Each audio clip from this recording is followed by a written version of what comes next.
My name is Avery Thompson. I'm 33 years old, and by the time Thanksgiving dinner was over, my family finally understood that silence does not always mean weakness. I had barely set down my coat when I realized something was off in that house. The air felt too polished, too rehearsed, like everyone was waiting for a curtain to rise on a performance I had not been invited to. My father kept checking his phone with that smug little look he got whenever he thought he was about to impress a room. My mother smiled too brightly. My siblings were practically vibrating with excitement before the turkey even hit the table. And me, I just sat there, watching, because I had seen that look on my father's face before. It was the look he wore right before reminding me that in this family, I was never the one who mattered. Dinner started like every other holiday meal in that house. Expensive china, forced laughter, and the kind of conversation that sounded warm until you listened closely. Then my father stood up with his wine glass and that old familiar authority in his voice, and the room instantly quieted. He announced he was selling the family business, not passing it down, not keeping it in the family, selling it. Then he dropped the second bomb and made it clear I was getting nothing. Not a title, not a share, not even the courtesy of pretending I had ever belonged in the future he had planned. Everyone reacted exactly the way you'd expect. Everyone except me. Because while they were busy celebrating and panicking, I only had one question left to ask. And when I asked it, the answer changed everything in that room.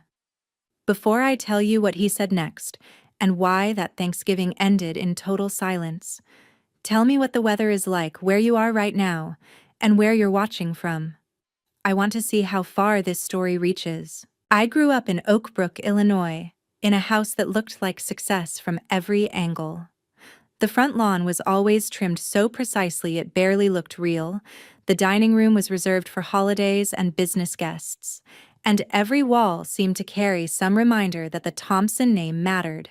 My grandfather, Walter Thompson, had started the company in 1982 with a handful of warehouse clients and one clunky software program that helped trucking firms track shipments faster than the competition. My father took that small regional operation and turned it into Thompson Logistics Systems, a respected Midwest software company that served distributors, carriers, and supply chain firms who believed loyalty mattered more than innovation. In public, people called it a family legacy. In private, it was my father's kingdom, and everybody in that house knew exactly who he believed was meant to inherit it. It was not me. I was the middle child, the one who noticed patterns too quickly, asked too many questions, and actually cared how the technology worked beneath the polished sales pitch. By the time I was 12, I was teaching myself code online after finishing homework. By 16, I was building prototype dashboards for fun, just to see how data could predict delays before they happened. I thought that mattered. I thought being useful mattered. But in my father's world, usefulness had less value than image, and image had less value than tradition. My older brother Derek was tradition in a tailored suit. He had the right handshake, the right last name, and the right confidence to fill a room even when he had absolutely nothing to say. He loved golf, liked being photographed with clients, and somehow always got praised for leadership, while other people fixed the problems around him. My younger sister Haley had no interest in the company itself, but she loved everything that came with being attached to it. She built her whole identity around polished family wealth, expensive brunches, perfect holiday decor, and captions about legacy, class, and hard work that would have been hilarious if they were not so shameless. Then there was my mother, Elizabeth, who had perfected the art of smoothing conflict until it looked like good manners. She could sense tension the second it entered a room, but instead of confronting it, she poured wine, changed the subject, and acted like silence was the same thing as peace. That was the rhythm of our family. Derek was praised, Haley was indulged, my father was obeyed, and I was tolerated. At dinner, if I mentioned product architecture, my father would smile the way men smile at children with finger paint and say something like, "Avery, sweetheart, let's leave the business talk to the people actually running the business." If I pointed out inefficiencies in their outdated systems, he would wave me off and say clients did not pay for trends. They paid for trust. Trust, in his mind, meant keeping things exactly the same until it was too late to change. What made it worse was that I was not imagining any of this. I was not the bitter daughter rewriting history, because I did not get enough attention. I had the grades, the internships, the technical background, and the work ethic to earn a real seat at that table. I studied computer science and operations at Northwestern, graduated with honors, and came home believing that maybe, finally, he would have to see me as more than an inconvenience with good ideas. I still remember how hopeful I was the first time I brought up the future of predictive logistics at dinner. I had spent weeks building a model that showed how machine learning could help mid-sized carriers reduce missed windows, labor waste, and fuel inefficiencies. I thought he would at least ask questions. Instead, he cut into his steak, barely looked up, and said, "Avery, companies like ours do not gamble on theory." Then he turned to Derek and asked about some client golf outing as if I had not spoken at all. That was when I started to understand the real problem. My father did not ignore me because I lacked value. He ignored me because my value threatened a story he had already decided to tell about who mattered in this family. The moment everything broke happened when I was 23, and it did not happen in some dramatic boardroom in Chicago. It happened during one of those polished family business retreats my father loved to organize every summer in Wisconsin Dells. He called them strategy weekends, but they were really pageants. Executives showed up in resort casual, clients came for steak dinners and river views, and my father got to play visionary patriarch while Derek nodded beside him like a crown prince in training. I had spent 2 months preparing for that trip. I built a full presentation around AI-based supply forecasting and route optimization, not in abstract terms, but in a way Thomson Logistics Systems could realistically implement in phases. I had real data, projected margins, risk analysis, and a practical rollout plan. I knew their clients were starting to feel the strain of bottlenecks, labor gaps, and outdated warehouse communication.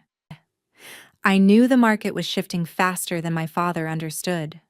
More than anything, I knew this proposal could move the company years ahead of its competitors if he gave it a chance. On the second afternoon of the retreat, after a long lunch and a round of self-congratulatory speeches about company culture, my father finally allowed me 20 minutes to present. I stood in front of a room full of senior staff, 2 legacy clients, Derek, my mother, and a few outside advisors. My laptop was connected, my notes were ready, and for the first 3 minutes, people actually listened. I showed how predictive modeling could flag shipping disruptions early. I showed how warehouse staffing could be adjusted based on demand patterns instead of guesswork. I showed how even small carriers were beginning to expect smarter systems, faster insights, better integrations. Then my father leaned back, crossed his arms, and stopped me mid-sentence. Not with a question, not with a concern, with a laugh. It was not loud, but it was enough. Enough to make everyone else stop looking at the screen and start looking at him. He said, "Avery, this is exactly the problem with people who live in spreadsheets. You think intelligence is the same thing as leadership." Then he turned to the room and added, "My daughter is brilliant, no doubt about that. But she still does not understand how the real world works. We do not hand over serious businesses to people chasing ideas that sound good in classrooms. We hand them over to people who know how to protect what already works." Then he put a hand on Derek's shoulder and said, "That is why the future of this company is staying right where it belongs." I felt the blood rush into my face so fast I thought I might pass out. Nobody said a word. Nobody defended me. Derek looked embarrassed for maybe half a second before settling into the smug silence of a man being publicly chosen. My mother stared at her folded hands. One client gave me that tight little sympathetic smile people use when they are relieved the humiliation is happening to someone else. I stood there for another few seconds, still holding the clicker, still pretending there was any dignity left to salvage. Then I closed my laptop, thanked the room in a voice that barely sounded like mine, and walked out. I did not cry until I got to the parking lot. Even then, it only lasted a minute.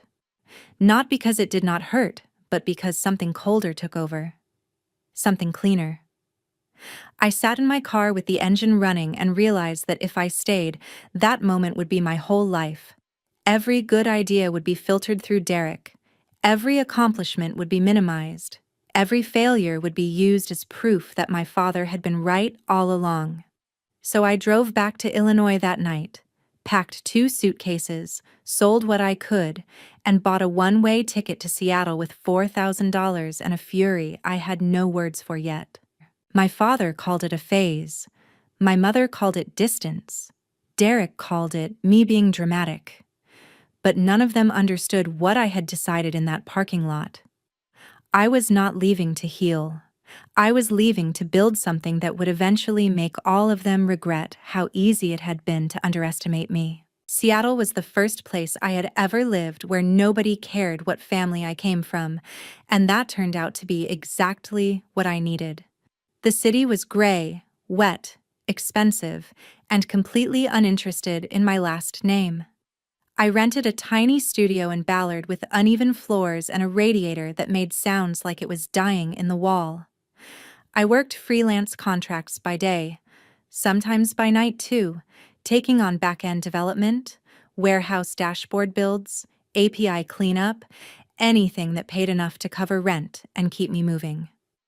I stopped talking about Thomson Logistics Systems almost immediately, not because I wanted to hide from it, but because I wanted to know whether I was actually capable without it. I used the professional name Alex Rivera when I started pitching work, partly because I did not want my family name floating around tech circles, and partly because I wanted every client, investor, and partner to respond to the quality of the product instead of the story attached to the founder. Those first 2 years were brutal in the least glamorous way possible. I was exhausted all the time, never had enough money, and learned more from broken systems and impossible deadlines than any class had ever taught me. But there was one thing those years gave me that I had never had at home: clarity. The smaller logistics firms I worked with all had variations of the same problem. Their systems were fragmented. Their warehouse data lagged behind real conditions. Their dispatch decisions were reactive instead of predictive. And nobody had built a clean, affordable intelligence layer that could connect legacy software to live operational decisions in a way real companies could actually use. That was the gap. That was the future.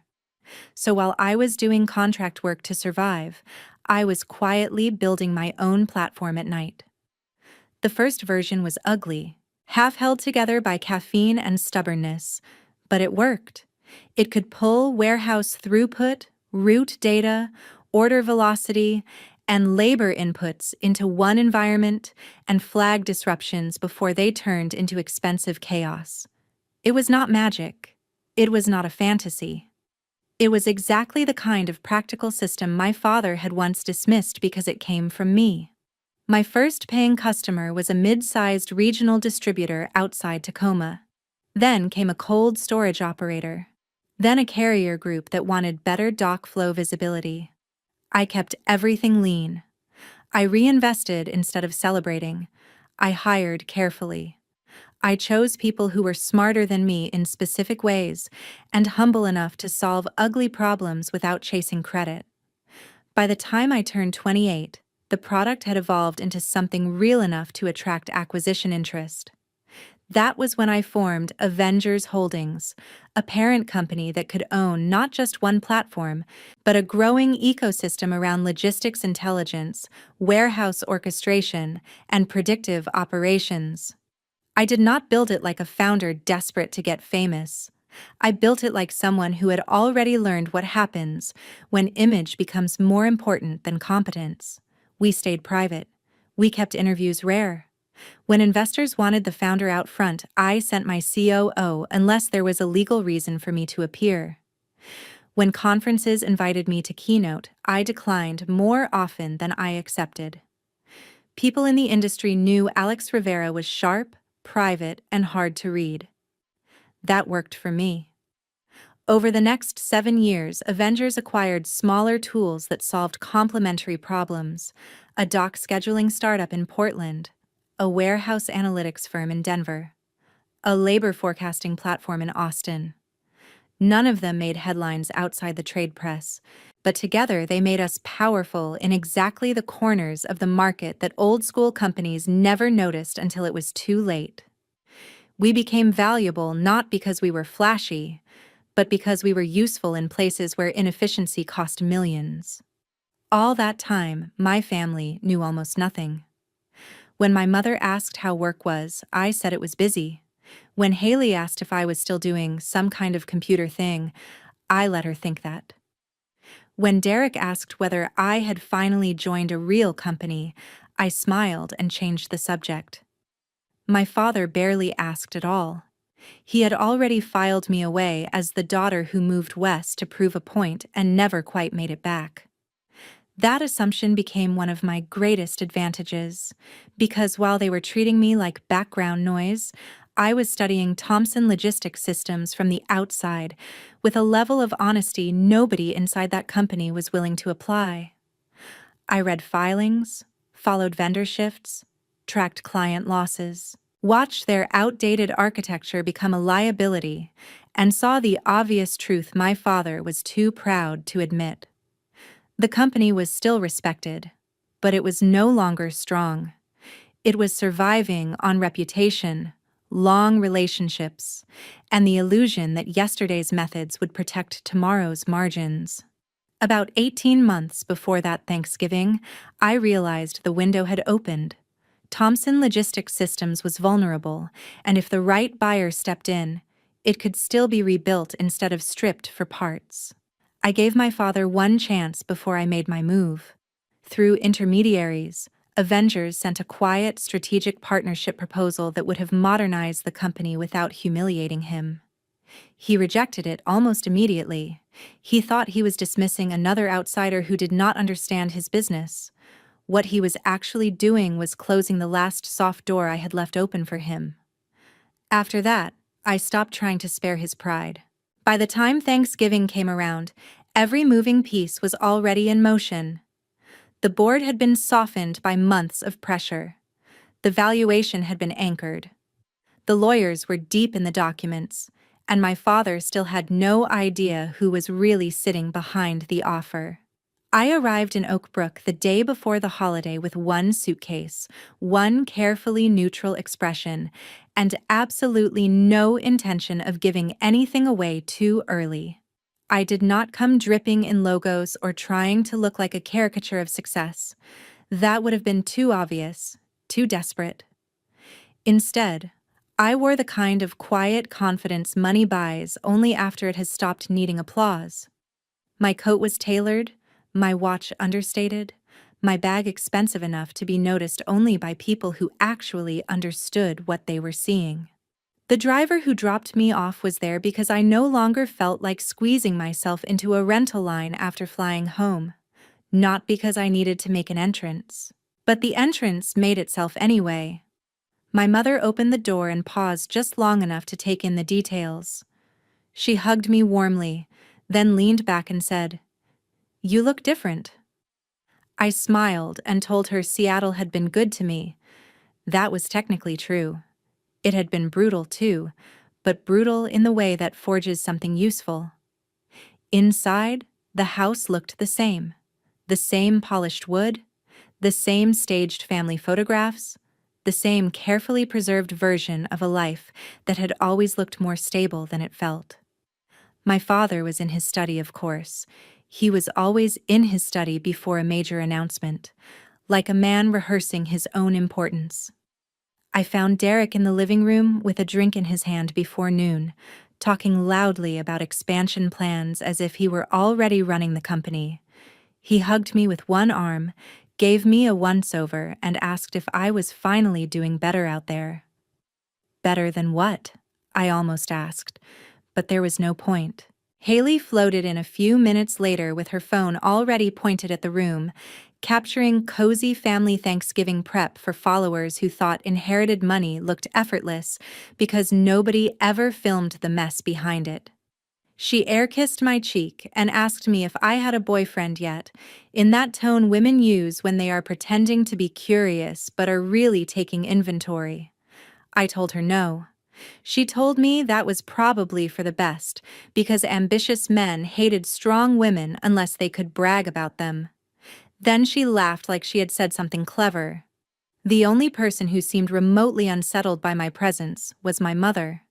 She kept watching me the way people watch a painting they are suddenly afraid they misunderstood the first time. Late that afternoon, I passed my father's study and heard his voice through the door, clipped and self-satisfied. He was on speaker with someone from the legal team, confirming numbers, timelines, and a final call after Thanksgiving dinner.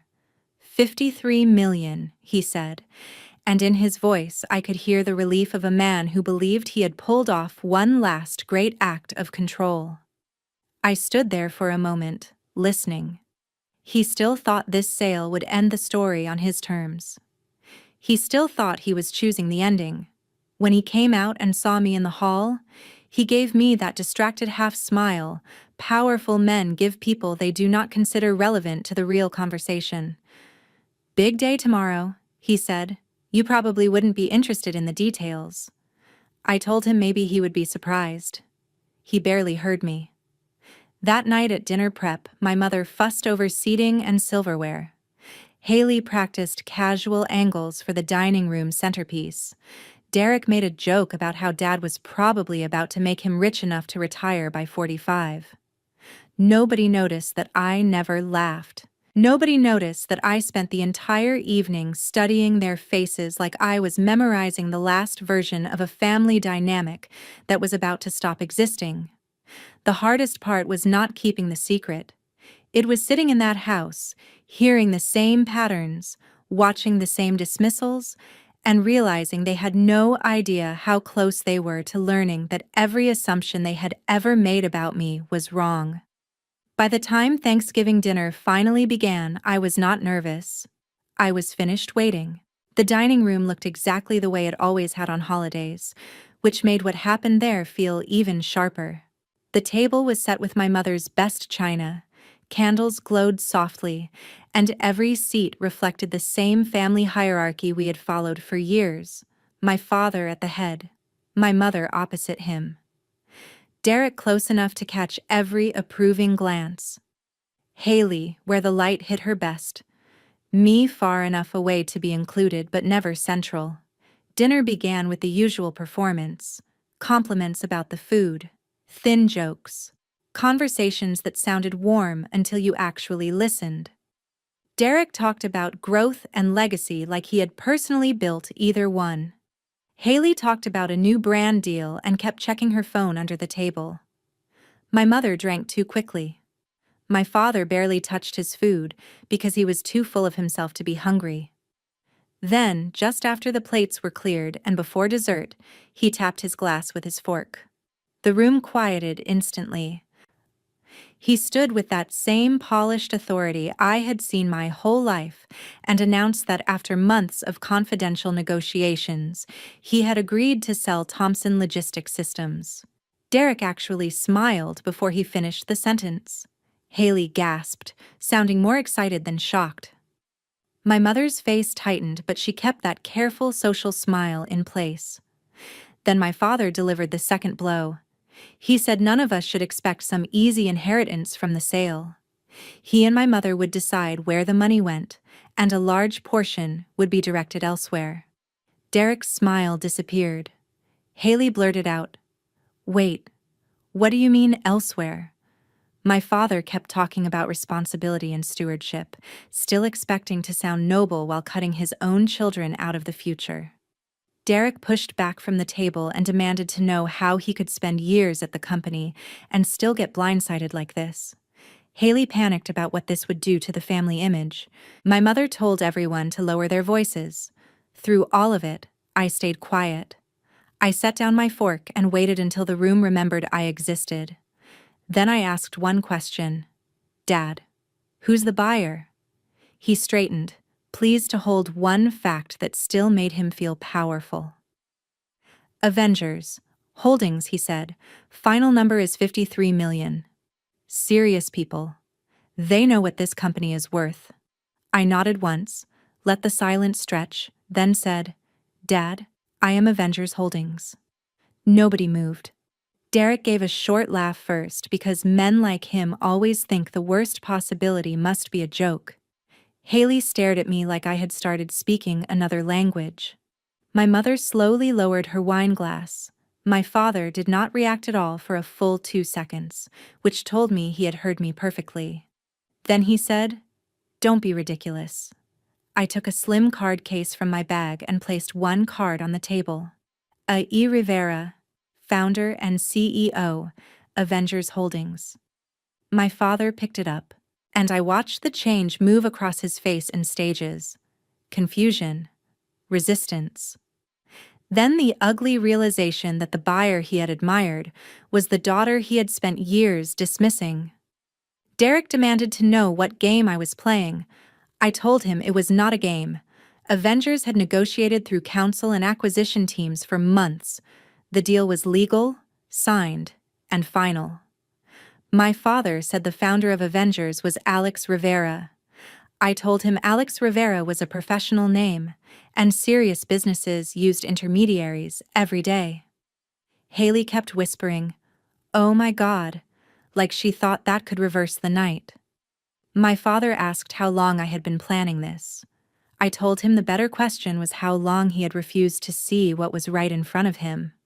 I reminded him of the partnership proposal Avengers had sent months earlier, the one he rejected because he assumed nobody outside his circle understood the company. I told him Thomson Logistics Systems was surviving on old relationships, outdated systems, and his refusal to evolve.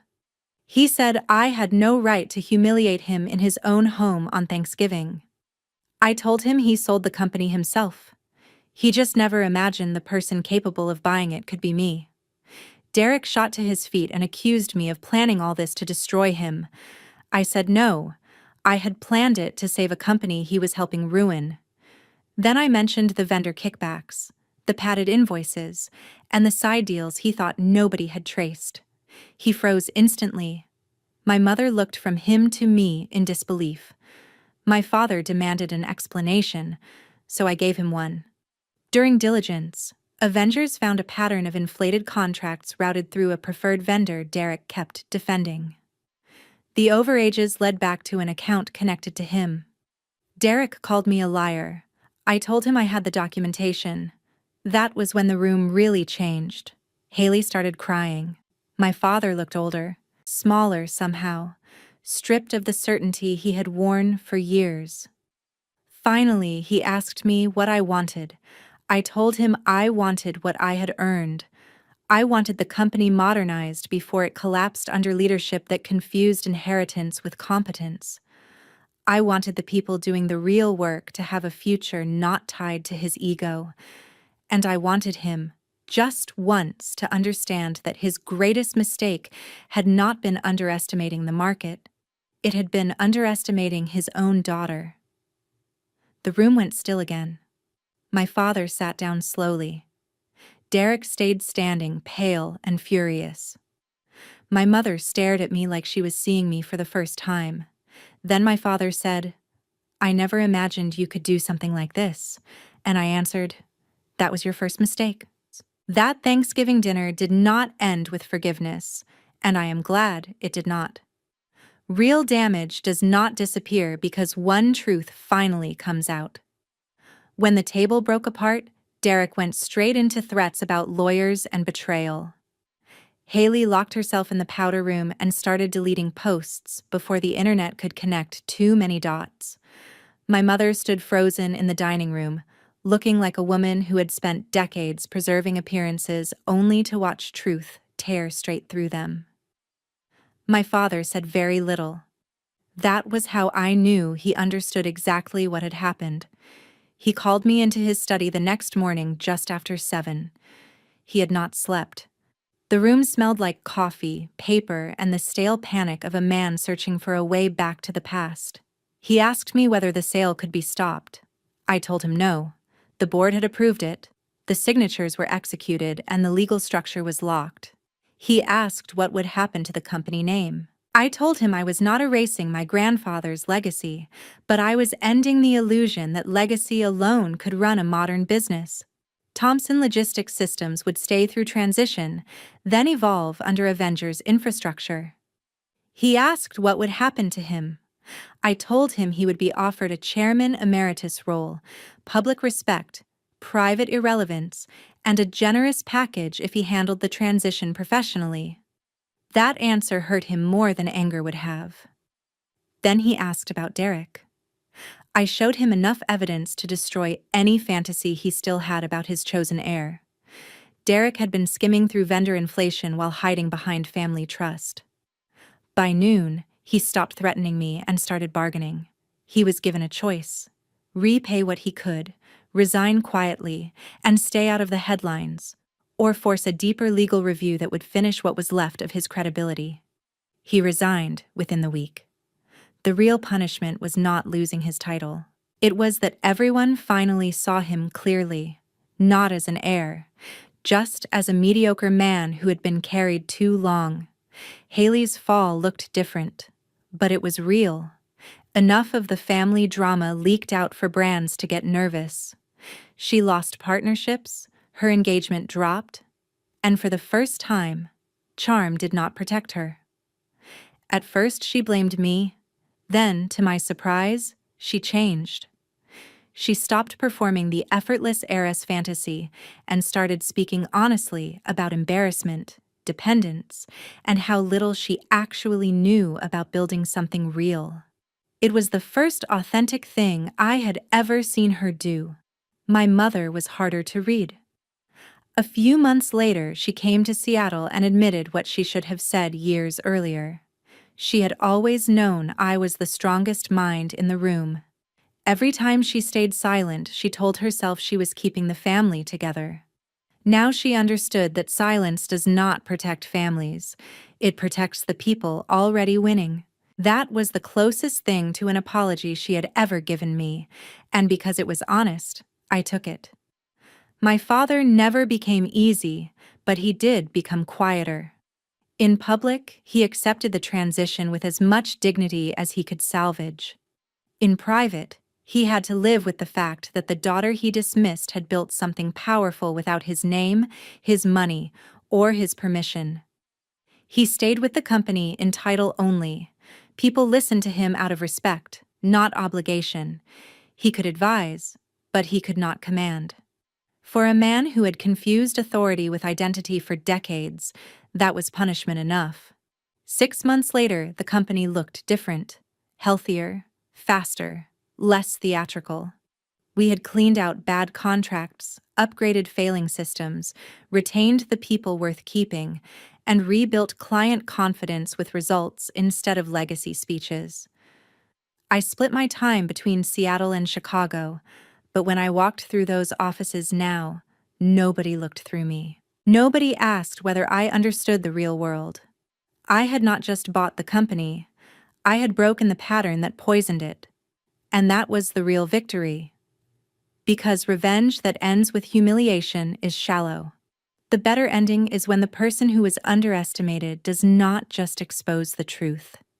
She builds something better out of it. That is the lesson I carry from that night. Family loyalty means nothing when it is built on favoritism, silence, and entitlement. A legacy is not preserved by handing power to the loudest son in the room. It is preserved by giving responsibility to the person willing to earn it. And if there is any real education in what happened to us, it is this: never confuse comfort with character. Never mistake being chosen for being capable, and never assume the quiet one at the table has no power just because she has not used it yet. By the next Thanksgiving, the room was smaller, the meal was simpler, and nobody reached for a speech. My father asked for my opinion before dessert. My mother listened when I answered. Haley talked about work without pretending it was effortless. Derek did not come, which was probably best for everyone. And for the first time in my life, I sat at that table without feeling invisible. Not because they finally gave me permission to matter, but because I had already learned I never needed it.